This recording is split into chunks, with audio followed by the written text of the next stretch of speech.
Well, good day. I wanted to say a few words about navigation aids for motorcycles because I've just finally relented after years of saying I never would and bought a Garmin Zumo. So I just wanted to say a few words about how I got to that point. Historically, I had always relied on either memory, particularly for city riding, or for maps in a tank bag, in a clear pouch on a tank bag for touring. I guess when the first navigation aids like TomToms came out, we bought one of those for our car, and they certainly made travelling with the family a lot more enjoyable. However, I never moved over to using anything on the bike in the early days. That sort of changed when the apps came onto the smartphones like Google Maps and Navigate and so forth that allowed you to have your phone, which I had with me all the time anyway, to use your phone as a navigation device. And that sort of changed, and almost overnight I became a bit of a aficionado of using your phone strapped onto your handlebars on my bicycle, on my commuting bike.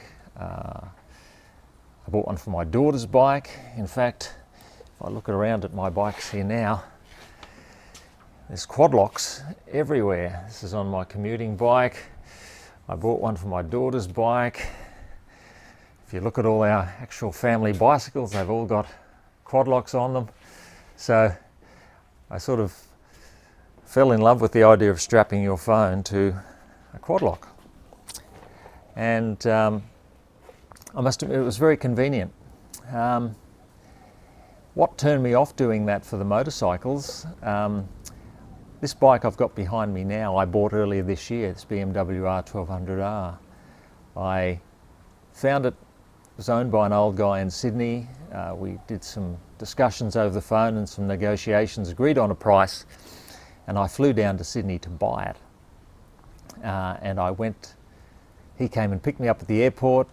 He lived at Randwick, which is fairly close in the city, Sydney, and it was absolutely pouring rain. He had told me previously that the bike had a ram mount on it, which, this little affair here, said had a ram mount on it. I said, oh, that's wonderful. So I arrived down there with my trusty little ram-mounted quad lock case and my plans to clip my phone into the little quad lock case. And because I knew there was a chance of rain, I had my little plastic quad lock cover as well to put over my phone. And that was the way I was going to navigate home from Sydney back to where I live here in Brisbane. Anyway, as it turns out, I arrived down there. I took possession of the bike after having a good look and discussion with the guy. It was pouring rain and it was in peak hour. So I clipped my little quad lock onto the handlebars, clipped my phone on, put the plastic cover on, headed out into the rain and peak hour in Sydney. Didn't really know where the hell I was going, but I thought I'm fine. I've got my phone, I've got my Navigate app. Even though my phone's not waterproof, I've got my cover. Within about a minute, the cover totally fogged up. I couldn't see a thing, and literally I fought my way out of Sydney in peak hour and pouring rain. And it was just by pure luck that I got out of the place. So therein lies the first problem with using your phone on the bike. A lot of them are not waterproof, and if it is actually raining and you've got a plastic cover over it, they simply fog up. They're hopeless. In coming months, I had other problems with this bike on a number of extended rides, on somewhat bumpy roads with a bit of shaking and jolting. I started to have problems with my phone camera, and it started, even when still and being used, it was really shaky, and obviously some gyro went out of place. So that concerned me a little bit. I talked to the people where I bought my quad lock from, and I bought the little vibration dampener that was Quad Lock claims improves that. I still wasn't totally convinced. Phones are an expensive item to wreck on a motorcycle. But the last thing, I guess, that totally convinced me to move away from phones on the motorcycles was just overheating. This might not apply everywhere, but here in Australia, particularly in the summer, overheating of your phone on an extended ride is a big risk, and my phone on a couple of occasions just simply shut down. Just simply said overheated, shut down. I just had to pull it off the bike, put it in my backpack, or put it out of the sun somewhere, and that was it. So that led me to the path of saying maybe I need to look closely at the offerings from Garmin and TomTom. In the end, I ended up buying this Garmin Zumo XT, not due to any decision that it was better than TomTom really. I just had an exceptionally good deal here at the time with one of the retailers in Brisbane, so I bought it. So the next step I went to, well, how am I going to mount this on the bike? Okay, well, Garmin obviously has a nice little mount that I could have make the same use of this ball mount as I was making with the quad lock. It just allows you to mount this onto your handlebar in a way you deem fit. I'd previously run the wiring here through underneath the tank and around the sides and hooked directly to the battery. There's a nice little waterproof cap here that allows you, when the Garmin is not in use on the bike, to just click that there and keep it out of the way. And the device itself very nicely just clicks on here like that, hooks in with the battery on the bike, and before you know it, you're away, which is very nice. So it sort of addressed all the issues I had with my phone, which was it can take the shakes and the bumps, it's designed for that, it can take the rain, and it can take the heat. Actually using the device here, I found personally I like to have it in the vertical position where it's a little bit more intuitive for me, which is quite good. But I must admit, riding along, I found that up here it's a little bit flapping in the wind for me. It sort of catches wind to the side of the windscreen, and the other thing I wanted to look particularly at is the other option. Even though the Garmin Zumo in the pack comes with this clamp for the handlebars, there's a number of options for actually mounting your ram ball directly off one of the bracket bolts here. So that's what I'm going to have a look at today, just changing that over and comparing these two positions, because I think I favour a bit more of a streamlined look with the Garmin out of the way of the wind and not sticking up in the air here like this. It's a personal thing, I guess, anyway.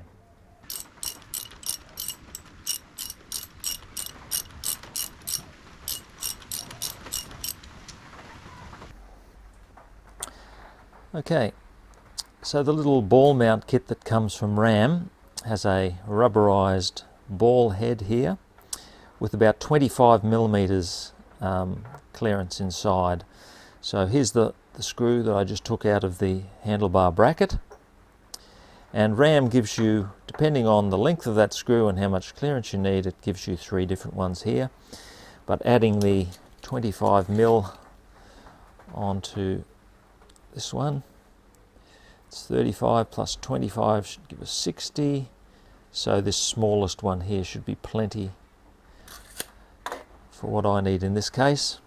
So the idea, of course, is then this bolt goes straight down through the center there and screws into your handlebar bracket as before. And therefore, with our ram bolt through there, the torque setting for these headset bolts is 24 Newton meters. So I'll just set this onto that. It's inch pounds, where are we? 24. So it's right up to the max for this particular torque wrench. I guess no one wants their handlebars coming off. And there we are, right at 24. Tighten that one up. And we'll just tighten this guy up.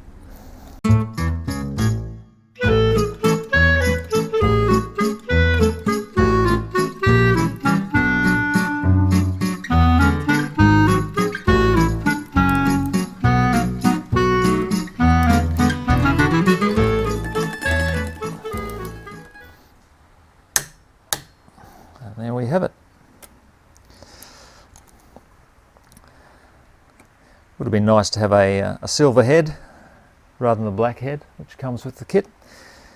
Nonetheless, there we are.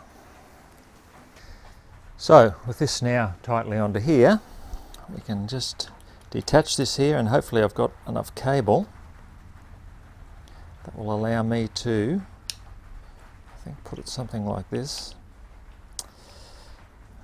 down here.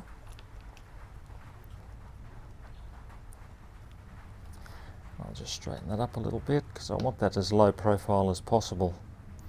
Maybe something like that. Yep. So if we pull that out there, grab the unit and see how that fits on there.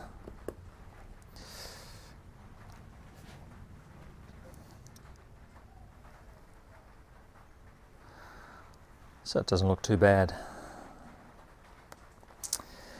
I guess time will tell.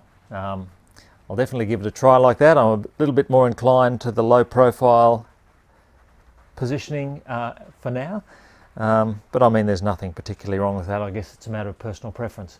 But I will be reassured that if it's raining, or if it's hot, or if it's shaky, I'm not in danger of wrecking my phone. So we'll run with that.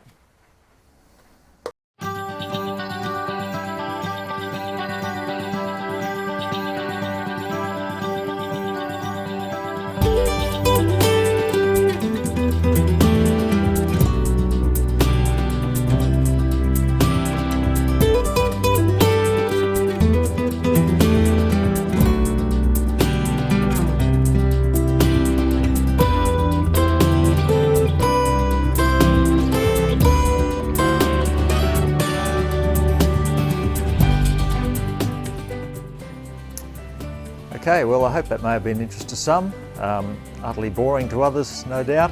But if you have any comments, please leave them. I'd be very interested to hear your experiences with the positioning of the Garmin or your navigational device.